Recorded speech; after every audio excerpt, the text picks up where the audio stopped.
What's up, y'all? This is Course TV, and y'all, today I am bringing y'all my first ever video. It's gonna be about the Pooh Shiesty allegedly getting arrested, y'all, for robbing Gucci Man. So I'm gonna let y'all listen to the news and the officers and stuff like that get into more detail about what's going on. But that is so crazy, y'all. Like, he literally just got off. I mean, just got out of prison, now on house arrest, and then you go and do a crime on house arrest, like.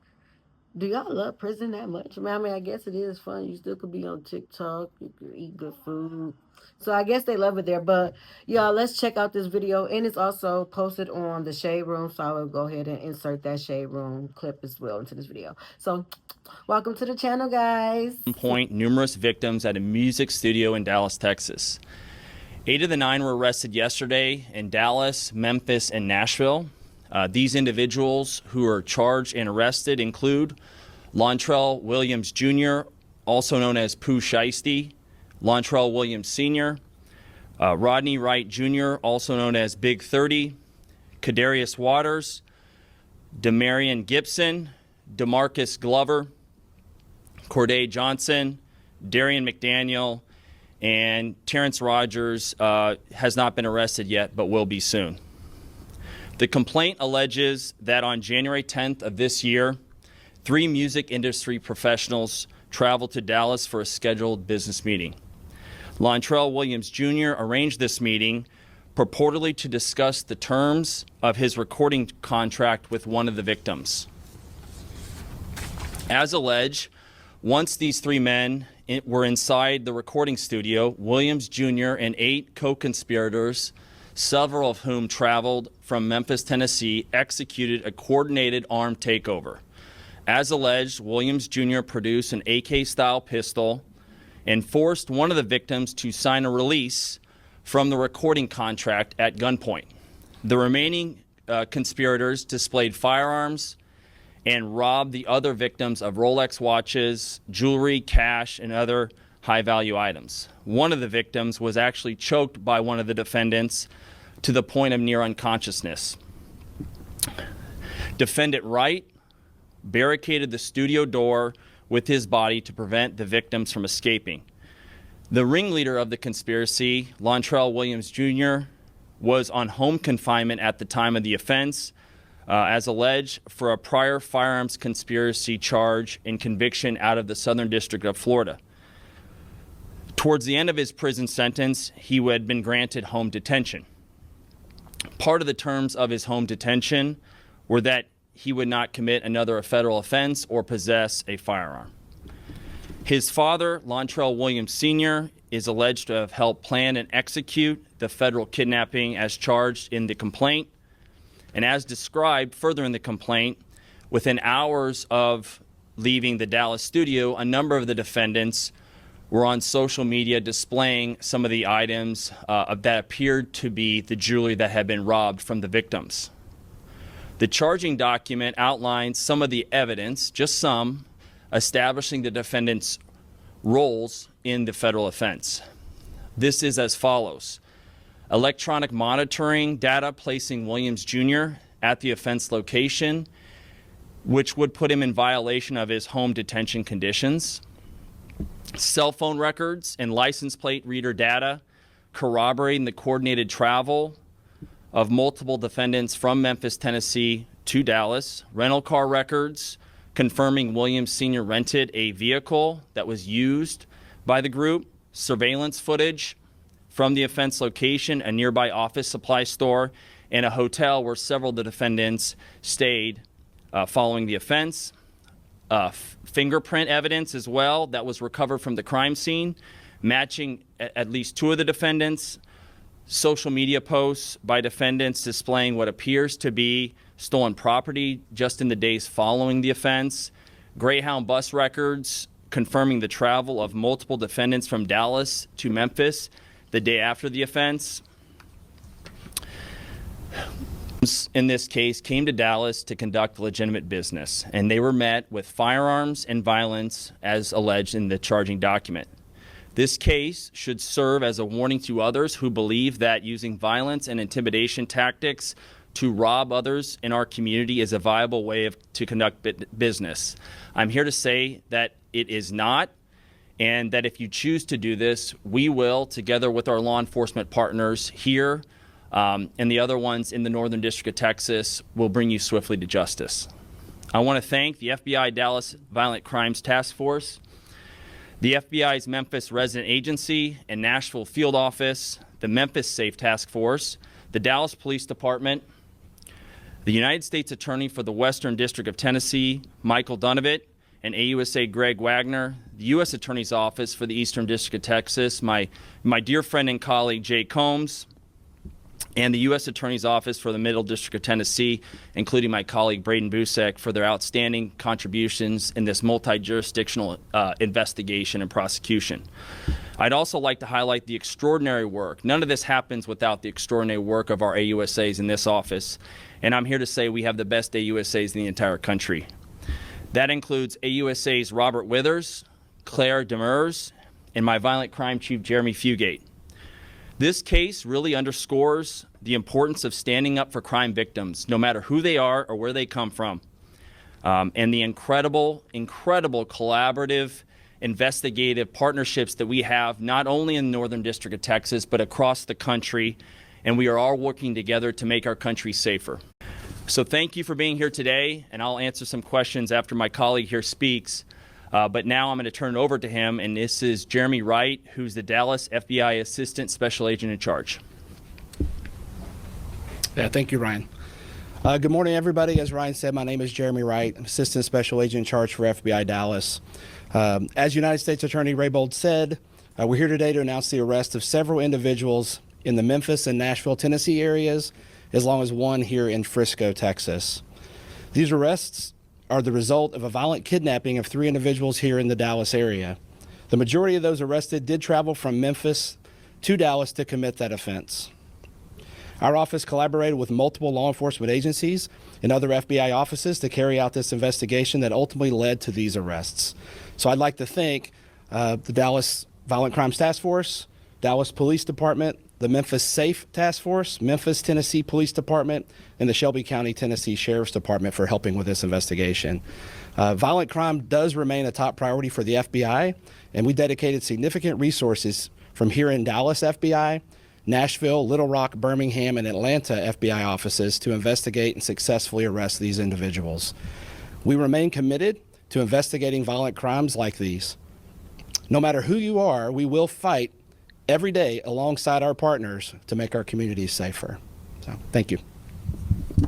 And we have time for some questions. If you would just identify who you were with and your name would be helpful. Yes, sir. Kevin Reese with WFAA. Hi, Kevin. It may be in the release when you're going to send us, but can you be more specific to who these victims are and a specific location of this studio that you were talking about? I'll answer the last part first. Yes, it'll be in the complaint, and we're happy to get you a copy of that. It's now unsealed.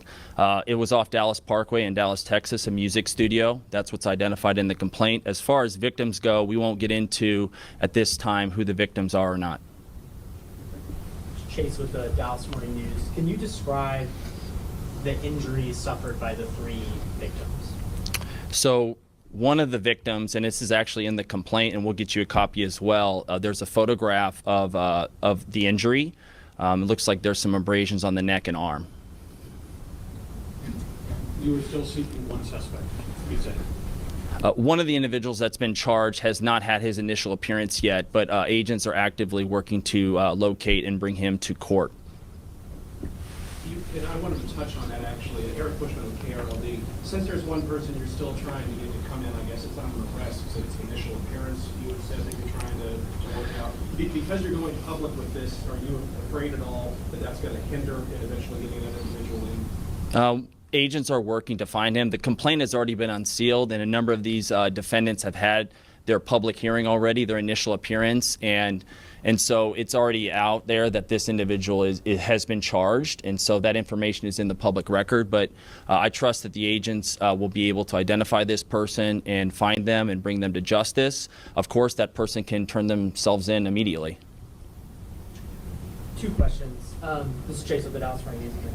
So the initial incident happens in January 10th. Mm-hmm. We're here in April. Mm-hmm. Can you describe the timeline and the length of time, why we're talking about this now, because it sounds like these arrests happened recently.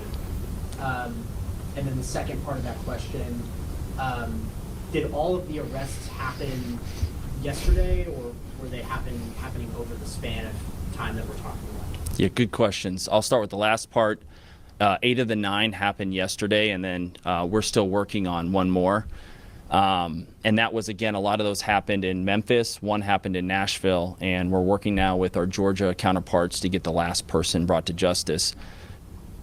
Do you want to ask another question, follow up to that? Actually, I forgot you had two. Come back to me after you. Okay, and remind me of your first part, sir. We had the initial incident on January 10th, Yep. here April 2nd.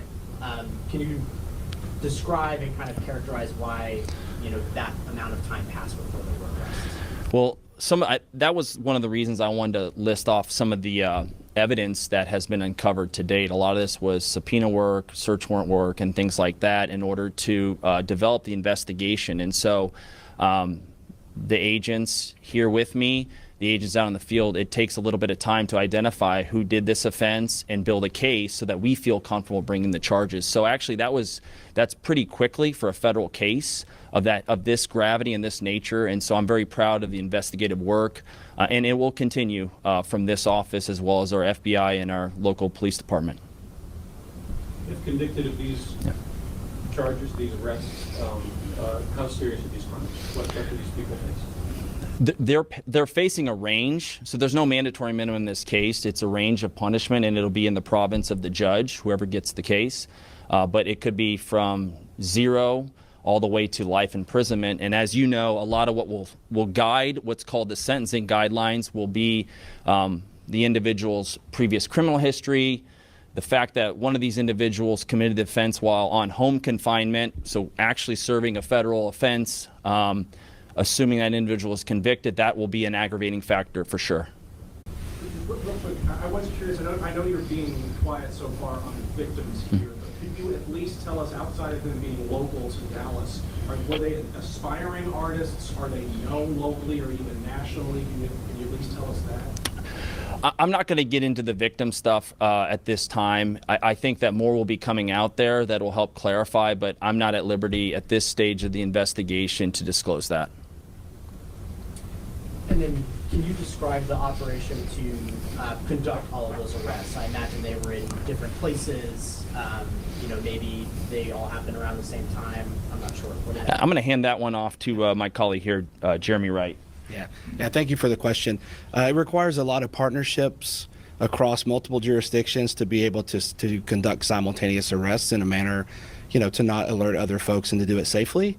So really, it's just a coordinated effort. And fortunately, we have great relationships here locally with Dallas PD and our other partners, as well as other FBI offices have the similar relationships. Memphis is unique. They have the Memphis Safe Task Force there currently, which was kind of a help in a lot of this. So it's really just coordination and pre-planning. And a follow-up to that. So were all of the arrests in Memphis, or? No. Memphis, we had one in Frisco, Texas, yesterday morning. The rest were in Memphis.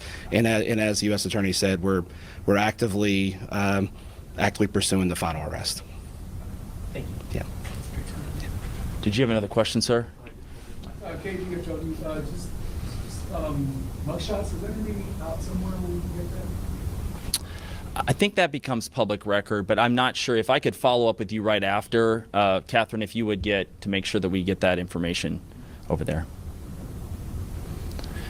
Thank you for coming. If there are any further questions, I just want to underscore the importance here in Northern District of Texas of vigorously prosecuting violent crime. And a couple days ago, I did a press conference in Fort Worth, Texas, but it just highlights the collaboration. The state, local police are some of our best friends and best partners. Chief Como is a dear friend and partner of this office and has been fantastic for us, working with some of the best in the business, the FBI, and I'm just really honored to stand shoulder to shoulder with the men and women in my office.